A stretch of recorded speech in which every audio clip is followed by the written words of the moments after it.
વિદ્યાર્થી મિત્રો નમસ્કાર. આજે આપણે સંક્ષેપ લેખન વિશે વાત કરવાના છીએ. સંક્ષેપ એ શબ્દ જ આપણને સંક્ષિપ્ત એટલે ટૂંકું, લઘુ, ઓછું, આવા અર્થો પ્રત્યે પ્રેરિત કરે.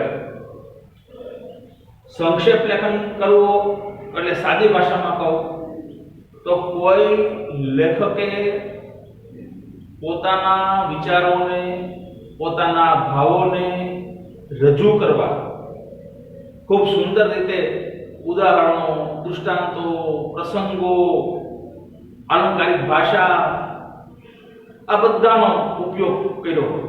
કોઈ પણ લેખક પોતાની વાત રજૂ કરતી વખતે, પોતાનો વિચાર રજૂ કરતી વખતે એ ખૂબ સુંદર રીતે એ લખે.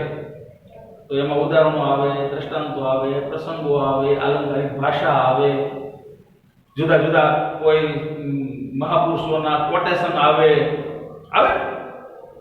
તો આ બધું આપણે જ્યારે સંક્ષેપ કરવો છે એટલે શું કરવું છે કે આપણને જે ફકરો આપ્યો છે એ ફકરાનો મૂળ ભાવ, બસ કે ભાઈ આ ફકરામાં લેખકને ખરેખર શું કહેવું છે, તો ખરેખર જે કહેવું છે ફકરાનું જે હાર્દ છે અથવા તો વિચારનું જે હાર્દ છે એ પકડવાનું છે.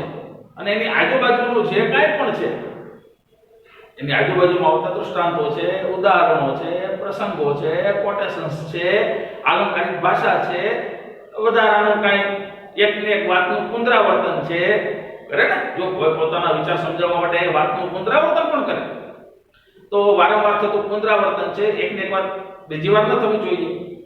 એક વાત આપણે જે સંક્ષેપમાં કહેવાય ગઈ, એ સંક્ષેપ કરતી વખતે બીજી વાર એનું વાક્ય ફરીવાર લેવાતું નથી. તો આવી જે વિચારના હાર્દને પકડવાની વાત જે છે અને એને રજૂ કરવાની વાત જે છે એને આપણે સંક્ષેપ કહીએ છીએ. એક સામાન્ય ઉદાહરણથી ફરીવાર તમને સમજાવું. માની લ્યો કે તમારું નામ છગન છે. દાખલા તરીકે તમારું નામ શું છે? છગન. હવે હું કહું કે છગન રોજ કેળા, કેરી, સફરજન, દાડમ, પપૈયું, જમરૂખ ખાય છે. જો છગન રોજ કેળા, કેરી, સફરજન, દાડમ, પપૈયું, જમરૂખ ખાય છે. તો આ બધા જ નામ છે એ બધા જ આપણે કાઢી નાખવા છે. અને છતાંય આ વાક્યનો મૂળ ભાવ સચવાઈ રહે એવું વિધાન આપણે લખવું છે. તો શું લખશું કે ભાઈ છગન, જો છગન રોજ બધા ફળો ખાય છે. સમજાણી વાત કે જે નથી સમજાણી? આપણે છગન છે એ રોજ કેળા, કેરી, સફરજન, દાડમ, પપૈયું, જમરૂખ, ચીકુ બધું ખાય છે. આવું બધું લખવા કરતા આપણે એક જ વાક્ય લખી નાખીએ કે છગન રોજ બધા ફળો ખાય છે. તો એનો ઈ જ અર્થ રહ્યો, એનું ઈ જ હાર્દ રહ્યું અને વાક્ય થઈ ગયું ટૂંકું. પછી એક ઉદાહરણ લઈએ. ચાલો કે ભાઈ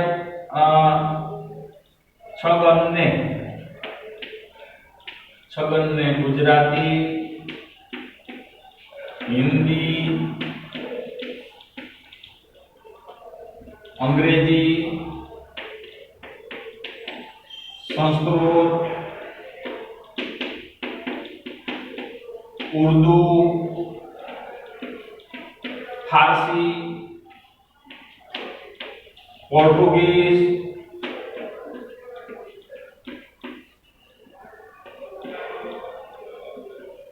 વગેરે ભાષાઓ આવડે છે. જો છગનને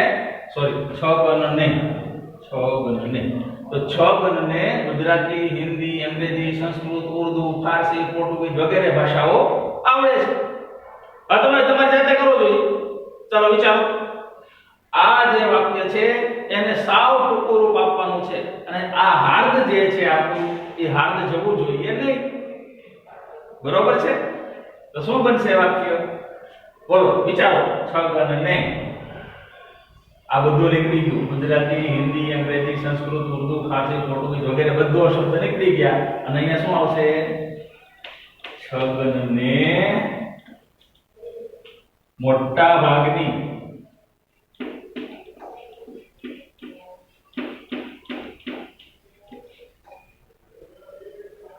બોલાતી ભાષાઓ, મોટા ભાગની ભારતમાં બોલાતી ભાષાઓ આવડે છે.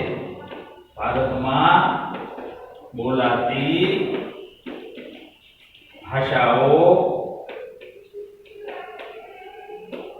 આવડે છે.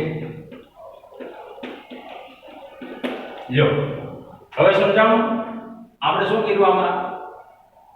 બધા ફળો ખાતો હતો એટલે કે બધા ફળ ખાય છે. બધા ફળમાં કદાચ બે ચાર રહી ગયા તો રહી ગયા. એ રીતે આમાં 5-10 ભાષા રહી ગઈ તો રહી ગઈ. પણ કહેવાનો આશય જે છે કે ભાઈ તમારે જે હાર્દ પકડવાનું છે એ આવી રીતે પકડવાનું છે. બરાબર? તો હાર્દ પકડવા માટે શું કરવું જોઈએ? તો સૌથી પહેલી સૂચના બરાબર સાંભળો. કોઈ પણ ફકરો તમને પરીક્ષામાં પૂછવામાં આવે એ ફકરો શાંતિથી 2 વાર વાંચવાનો. સાવ મન શાંત કરીને, જરાય ઉતાવળ કરવાની જરૂર નથી. શાંતિથી 2 વાર ફકરો વાંચવાનો. ઓકે? હવે ફકરો વાંચતા વાંચતા ત્રીજી વાર જ્યારે તમે 2 વાર વાંચી લીધું શાંતિથી, મગજમાં ઘણું બધું ક્લિયર થઈ ગયું. બરાબર છે? હવે ત્રીજી વાર જ્યારે વાંચો ત્યારે પેન્સિલથી કે પેનથી ધીમે ધીમે જે ઉદાહરણો, દૃષ્ટાંતો, પ્રસંગો, પુનરાવર્તન, શું કહેવાય એને, દ્વિરૂપતિઓ, અલંકારિક ભાષા, આ બધું જ્યાં જ્યાં પણ તમારી નજરમાં આવે ત્યાં સામાન્ય અંડરલાઈન કરો. બરોબર છે? એ અંડરલાઈન કર્યા પછી હવે આપણે એકવાર રફમાં જોવો, કારણ કે સીધે સીધું તમને પ્રેક્ટિસ વિના નહીં થાય. બરોબર છે? તો રફ કાગળમાં પહેલા તમે હવે એ બધું કાઢી નાખો. ઉદાહરણો કાઢો, દૃષ્ટાંતો કાઢો, પ્રસંગો કાઢો, દ્વિરૂપતિઓ કાઢો, પુનરાવર્તન કાઢો, લેખકે કોઈ કાવ્ય પંક્તિનો ઉપયોગ કર્યો હોય એ પણ કાઢો. બરોબર છે? આ બધું કાઢ્યા પછી હવે જે હાર્દ રહ્યું એને પહેલા સાદી રીતે લખવાની કોશિશ કરો. એટલે એ વાક્યો બનશે. એમાં થોડીક મથામણ થશે. જો એમ સીધું નહીં બને. થોડીક તમારે તમારી રીતના શબ્દો ગોઠવવા પડશે. વાક્ય રચના તમારે તમારી રીતે ગોઠવવી પડશે. આવું બધું થશે. આવું બધું થઈ જાય પછી એને સરસ રીતે, કારણ કે હવે તમે બરાબર હાર્દ સમજી ગયા છો, હાર્દ તમારા બરાબર પકડાઈ ગયું છે, એટલે પછી તમે શાંતિથી લખો. જો અહીંયા એક સરસ મજાનો ફકરો તમને હું શીખવાડું. તો પહેલા આપણે શાંતિથી વાંચીએ. પશ્ચાતાપ એ એક કિંમતી ધર્માનુભવ છે. પશ્ચાતાપ એટલે પસ્તાવો, કિંમતી, મૂલ્યવાન ધર્મનો અનુભવ છે. લેખક શું કહે છે, કાકા સાહેબ કાલેલકર, કે પશ્ચાતાપ થાય, આપણને અંદરથી સાચો પસ્તાવો થાય, અફસોસની લાગણી થાય, એ એક ધર્મનો અનુભવ છે.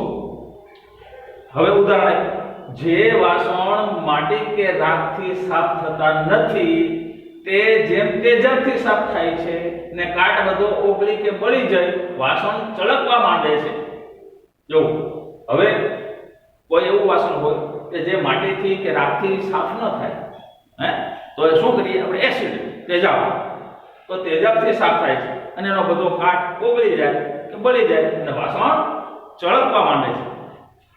તેવી જ રીતે ધર્મ જીવન પર બાજેલી કેટલીય શિથિલતા પશ્ચાતાપથી દૂર થઈ જાય છે. વાત પહેલી તો ધર્મ જીવન પર, આપણું ધાર્મિક જીવન જે છે, સમાજનું ધાર્મિક જીવન છે, ધર્મ જગતનું જે ધાર્મિક જીવન છે, એ ધર્મ જગતના ધર્મના જીવન પર કેટલી બધી શિથિલતા, જો શિથિલ થઈ ગયું બધું, બધી શિથિલતા આવી ગઈ છે. એ શિથિલતા પશ્ચાતાપ કરવાથી જ દૂર થાય.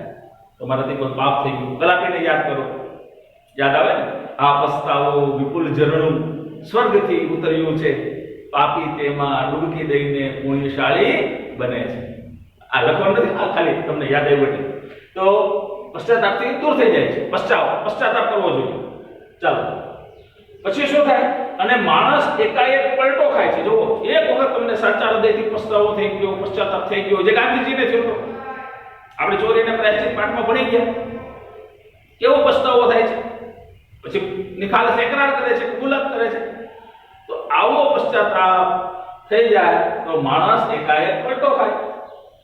ખરેખર પશ્ચાતાપની અસર તેજાબથી ઓછી નથી હોતી. જો જેમ વાસણ માટે તેજાબ બધો કાટ ઓગાળે, એમ માણસના દુષ્કર્મો, પાપ, અપરાધ, ગુના આ બધા માટે પશ્ચાતાપ છે એ તેજાબ જેવું કામ કરે. તેજાબથી ઓછું નથી. સૃષ્ટિ માટે ને એમાં માનવ જીવન માટે ઈશ્વરની યોજના છે. તો આખી સૃષ્ટિ જે બનાવી છે એના માટે અને સમગ્ર માનવ જીવન માટે ઈશ્વરે યોજના બનાવી છે ભાઈ. હા, એમનેમાં સૃષ્ટિ ચાલતી નથી. ચોક્કસ યોજના છે ઈશ્વરની, આપણે જાણતા નથી એટલે આપણને ખબર નથી. તો ઈશ્વરની ચોક્કસ યોજના છે આ સૃષ્ટિ પાછળ. તો ઈશ્વરની યોજના છે, એ યોજના કેવી છે? મંગળ અને પવિત્ર. ખૂબ શુભ છે, મંગળ છે, પવિત્ર છે. એમાં ભંગાણ પડી શકે માનવીની મૂર્ખાઈ. પણ આ ઈશ્વરની જે યોજના છે એમાં આપણી મૂર્ખાઈઓને કારણે, આપણી મૂર્ખતાને લીધે એ યોજનામાં ભંગાણ પડી શકે. જો ઈશ્વરની યોજના ભાંગે, બરાબર છે. આ પર્યાવરણનો આપણે જે નાશ કરીએ છીએ, એના ઔદ્યોગિક બધું જે આ બધું થયું, એમાં આપણે આ જે પ્રકૃતિને હેરાન કરી, તો આ ઈશ્વરની યોજનામાં શું પડ્યું કહેવાય? ભંગાણ. તો ભંગાણ પડી શકે, પણ એ ભંગાણ પાછું સંધાય છે. પણ આ ઈશ્વરની યોજનામાં પડેલા ભંગાણને ફરીવાર આપણે સાંધી શકીએ છીએ માનવીના પશ્ચાતાપથી ને ઈશ્વરની અનહદ કૃપાથી. બે બાબતો ભેગી થવી જોઈએ. એક, આપણો પશ્ચાતાપ, સાચા હૃદયનો પશ્ચાતાપ આપણે કરીએ, ઈશ્વરની માફી માંગીએ, હે ઈશ્વર, અમારી આવી ભૂલ થઈ ગઈ છે. અને ઈશ્વર જો આપણી પર કૃપા કરે તો એ જે ભંગાણ થયું હોય એ સંધાઈ શકે. આખરે એની એ દિવ્ય યોજના આગળ ચાલવાની જ. અને એમ ઈશ્વરની જે દિવ્ય યોજના છે એ તો આગળ ને આગળ ચાલવાની છે જ. જો હવે આ ફકરો જે છે એ તમે બે વાર વાંચો, માની લ્યો કે વાંચો. ત્રીજી વાર તમે જ્યાં જ્યાં તમને એવું લાગ્યું કે ભાઈ આ ઉદાહરણો છે, દ્રષ્ટાંતો છે, પ્રસંગો છે, તો આપણે શું કરાય? તો વાંચતું જવાય. ચાલો, પશ્ચાતાપ એ કિંમતી ધર્માનુભવ છે, બરાબર છે. હવે જે વાસણ આવ્યું, આ શું આવ્યું? આ શું છે? ઉદાહરણ. લેખક આપણને પોતાની વાત સમજાવવા માટે શું આપે છે? ઉદાહરણ. જો અહીંયા ઉભી જો.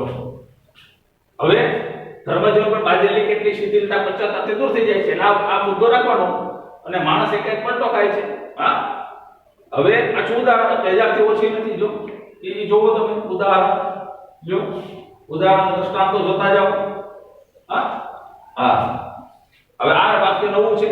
સૃષ્ટિ માટે ને એમાં માનવ જીવન માટે ઈશ્વરની યોજના છે, મંગળ ને પવિત્ર. એમાં ભંગાણ પડી શકે, માનવીની મૂર્ખાઈ ત્યાં બરાબર છે, પણ એ ભંગાણ સંધાઈ શકાય એ બરાબર છે માનવીના પશ્ચાતાપથી, ઈશ્વરની અનંત કૃપાથી. આખરે એની દિવ્ય યોજના આગળ ચાલવાની. બસ, તો આટલી બાબતોને દૂર કર્યા પછી આ 4-5 વાક્યો દૂર કરી દેવાથી હવે શું બને? જો પશ્ચાતાપથી ધર્મ જીવન પર બાંધેલી શિથિલતા દૂર થાય છે. જો સીધું સીધું લખો. જો પશ્ચાતાપથી ધર્મ જીવન પર, અહીંયા આપણે ધર્માનુભવ કહી દીધો છે તો ધર્મ જીવન આવી ગયો. શબ્દ જો એકનો એક શબ્દ આપણે બીજી વાર રિપીટ કરતા નથી. અહીંયા ધર્માનુભવ આવી ગયો એટલે આ વાત અહીંથી આ વાક્ય ઉડી ગયું, કારણ કે આ શબ્દ લઈ લીધો, આ શબ્દ છે એનો અર્થ લઈ લીધો આપણે. જો એટલે પશ્ચાતાપથી ધર્મ જીવન પર બાંધેલી શિથિલતા અહીંયા દૂર થઈ જાય છે. ઉપરની વાત છે ઉદાહરણોની, એ નીકળી ગઈ. ચાલો, હવે શું કહે છે? સૃષ્ટિ માટે અને માનવ જીવન માટે ઈશ્વરની મંગળ અને પવિત્ર યોજના છે. એમાં ભંગાણ માનવીની મૂર્ખાઈને લીધે પડે છે. આપણે આપણી રીતે લખવાનું, લેખકે લખ્યું એમાં થોડો આપણે ફેરફાર કરી શકીએ અને ફેરફાર કરવાનો હતો. આપણે આપણા શબ્દોમાં લખવાનું છે. હા, એના એ શબ્દો રાખવા જરાય જરૂરી નથી. બરાબર છે? હા, ચાલો. ઈશ્વરની યોજનામાં પડેલું ભંગાણ માનવીના પશ્ચાતાપથી અને ઈશ્વરની અનહદ કૃપાથી ફરી સંધાય છે. થઈ ગયું ક્લિયર મગજમાં? ઓકે, તો આ બરાબર 2 વાર વાંચજો, જવાબે 2 વાર વાંચો. અને હવે હું એક ફકરો જે આપું છું એનો તમારે તમારી જાતે, હા, હું લખાવું. ચાલો, નોટ ને પેન રાખો હાથમાં, લખો. સરસ મજાનો હું બોલતો જઈશ, તમે લખતા જાજો. બરાબર? એક ફકરો તમે લખો. બરાબર? ચાલો, હું તમને લખાવું છું. ખૂબ સુંદર નાનકડો એવો ફકરો છે, મજા આવશે તમને. હા, ચાલો લખો.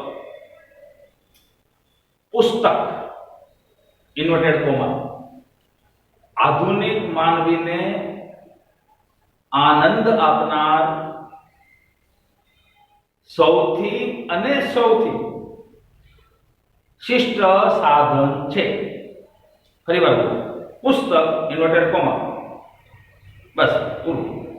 આધુનિક માનવીને આનંદ આપનાર સૌથી અને સૌથી શિષ્ટ સાધન છે. તેનો આનંદ અનેરો હોય છે. પુસ્તકની પ્રશસ્તિ, જો શબ્દ કેમ લખાય, જો જે શબ્દની જોડણી તમને અઘરી લાગે એ પાડો.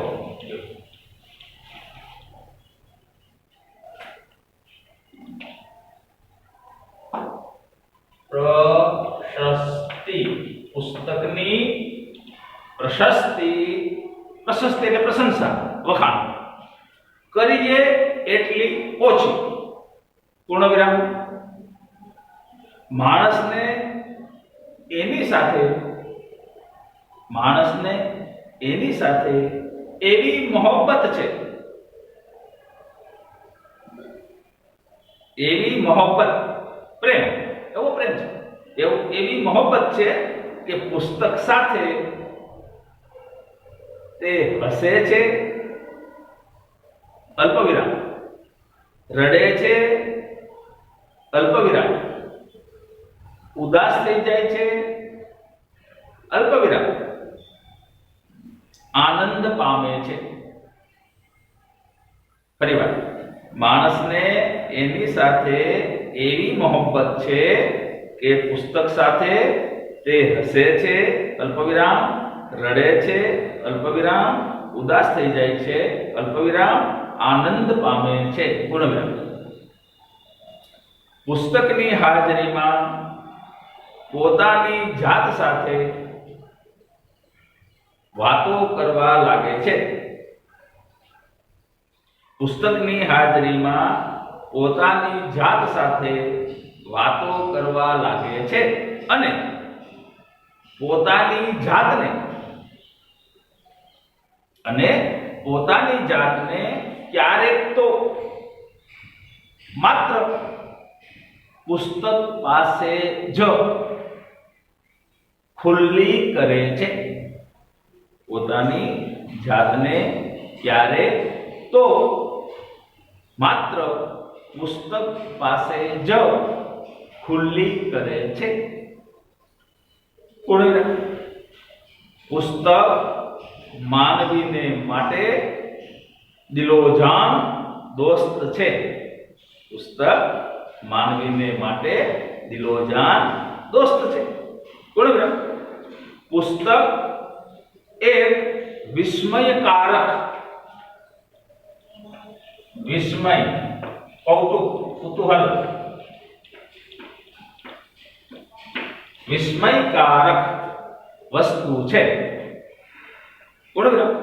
તેને ભૌતિક શરીર હોય છે, તેને ભૌતિક શરીર હોય છે અને તેને આત્મા પણ હોય છે, અને તેને આત્મા પણ હોય છે. વિચારો, અલ્પવિરામ, લાગણીઓ, અલ્પવિરામ, ધબકાર, અલ્પવિરામ, જ્ઞાન, અલ્પવિરામ, માહિતી, વિચારો, લાગણીઓ, ધબકાર, જ્ઞાન, માહિતી કંઈ કેટલુંય સંયોજિત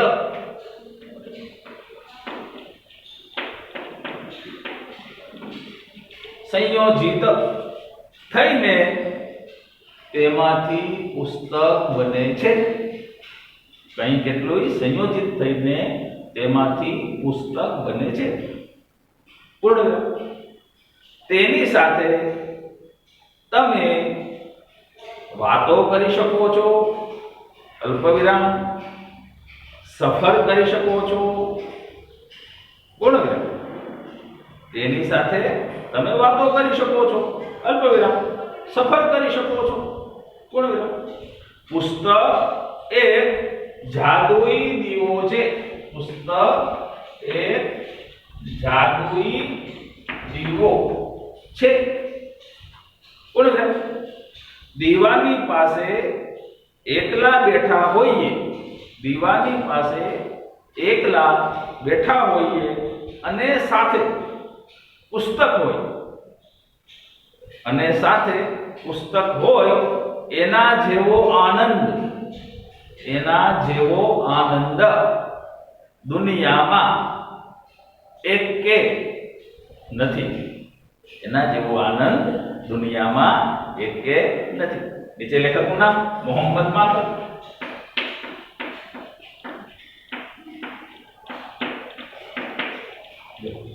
બરોબર. તો હવે આ જે ફકરો લખાયો એનો સંક્ષેપ તમારે કરવાનો છે. બરાબર છે. તો નોટમાં પહેલા આ લખજો, વાંચી લખજો, સમજીને લખજો, જવાબ લખજો, પછી આ મેં ફકરો લખાયો એ લખજો, એનો પહેલા રફ કાગળમાં સંક્ષેપ કરજો. બરાબર છે. અને પછી પાછો ફેર કરી નાખો. ન સમજાય તો ફરીવાર ગમે ત્યારે તમે પૂછી શકો છો. અસ્તુ જય સ્વામિનારાયણ.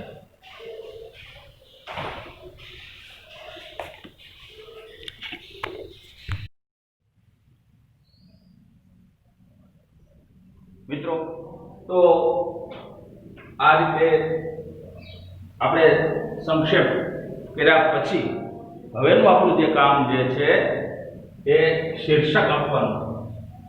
શીર્ષકનો સામાન્ય અર્થ આપણે એવો કરીએ કે ભાઈ મથાળું. કોઈ પણ વિચાર, લેખ આપણે લખતા હોઈએ ત્યારે કયા સંદર્ભમાં, કયા વિષયમાં એ વિચાર કે લેખ છે એ માટેનું આપણે મથાળું આપતા હોઈએ છીએ. એ શીર્ષક જે આપણે આપીએ છીએ એ આના આધારે હોય છે. જે પ્રમાણેનો લેખ હોય એ લેખનું હાર્દ રજૂ કરતું, આખા વિચારનું હાર્દ રજૂ કરતું શીર્ષક આપવાનું હોય, મથાળું આપવાનું હોય. તો ઘણા મિત્રો એમાં આખું વાક્ય લખે છે, તો એમાં આખું વાક્ય કોઈ દિવસ આવે નહીં. પહેલી જ વાત એ છે કે શીર્ષક જે છે એ સારું એવું હોય.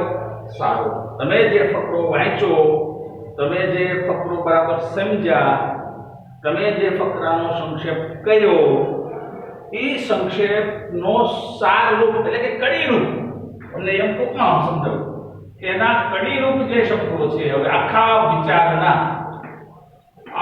વિચારના જે કડી રૂપ શબ્દો છે એ શબ્દો તમારે હવે વિચારવા પડે કે ભાઈ આ ફકરો કયા સંદર્ભમાં છે. ઓકે, તો આપણે જોયું કે ભાઈ આ પશ્ચાતાપની વાત છે, આમાં પશ્ચાતાપનું મહત્વ છે, પશ્ચાતાપ કરવાથી આમ થાય, આમ થાય. પણ તમારા લેવલે હજી તમે આ શું કરી શકો કે ભાઈ તમે વાંચો કે ભાઈ પશ્ચાતાપ નું મહત્વ આખા ફકરામાં સમજાવેલું છે. તો એવા કયા શબ્દો છે જેનાથી વધુ સારી રીતે તમે શીર્ષક આપી શકો, કડીરૂપ શબ્દો તમે શોધી શકો અને લખી શકો. તો જો પશ્ચાતાપ એ કિંમતી ધર્માનુભવ છે જે વાસણ કે માટી કરાવી નથી, તે જેમ તેજાથી સાફ થાય છે ને કાટ બધો ઓગળી કે બળી જાય ને વાસણ કળવા માટે, તેવી જ રીતે ધર્મજન પર બાજેલી કેટલીક શિથિલતા પશ્ચાતાપથી દૂર થઈ જાય છે.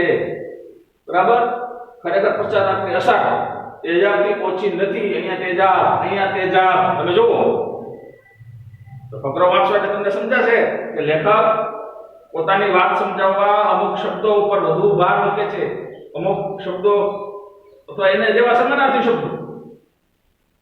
તો તેજાબ શબ્દ 2 વખત આવ્યો, બરાબર છે. તો પશ્ચાતાપ, પછી આપણે તેજાબ, અને બાકીનું તો આપણે ખબર પડી ગઈ કે એનું મહત્વ. તો હવે આપણે આનું શીર્ષક આપશું શું? પશ્ચાતાપની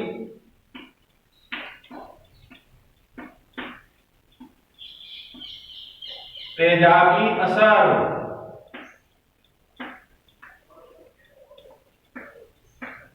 સમજ્યા કે ન સમજ્યા? આખા ફકરાનો કોઈને ખાલી શીર્ષક વાંચીને જ એને ખબર પડી જાય. આ શીર્ષક વાંચે તો સમજાઈ જાય કે ઠીક આ ફકરામાં લેખક શેની વાત કરે છે.